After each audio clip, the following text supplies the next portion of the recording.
ভাইয়া গেট লাগানো কেন? গেট লাগানো হলে টিকিট কাটতে হবে। টিকিট কাটতে হয়? ভাই আমরা তো জানি যে এখানে কোনো টিকিট লাগে না, আর আপনি গেট লাগায় দিয়ে বসে আছেন। এখন ঢুকতে হলে ভাই টিকিট লাগবে। টিকিট লাগবে? টিকিট যে কাটে সে তে ভাইয়া আমার কাছে তো টাকা নেই, আমি খুব গরিব লোক, আপনাকে এমনি হয়তো আস্তে করে বললাম, তো আপনি আমাকে একটু ঢুকতে দেন। না ভাই এখানে ঢোকা যাবে না, ঢুকতে হলে টিকিট কাটতে হবে। ভাই আমি তো টাকা আমার কাছে নেই, আমি একটা গরিব মানুষ, আমি তো ঢুকতে পারবো না, হয়তো টাকাও নেই, টিকিট কাটতে পারি নাই। আমাকে যদি একটু ঢুকাইতেন তাহলে আমরা হয়তো এখানে ঢুকাইতে বেড়াইতাম। না ভাই ঢোকা যাবে না, টিকিট ছাড়া এখানে ঢোকা নিষেধ। ভাই ভাই ভাই আমি বলেছি যে আমাকে একটু ঢুকতে দেন ভাই।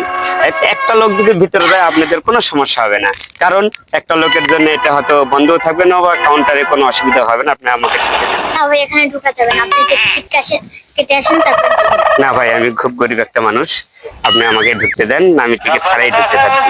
টিকিট ছাড়া ঢোকা যাবে না। আচ্ছা ভাইয়া, আমাদের এই ভিডিও হচ্ছিল তো, তাই আপনার সাথে একটা প্র্যাঙ্ক ভিডিও করলাম, আপনি মনে কিছু করেন না, হয়তো আমার কাছে অনেক টাকা পয়সা সবই হচ্ছে, একটা ভিডিও নিলাম, তো দেখতে পাচ্ছেন আমাদের ক্যামেরা চালু আছে, সমস্যা নেই। ওকে ভাই।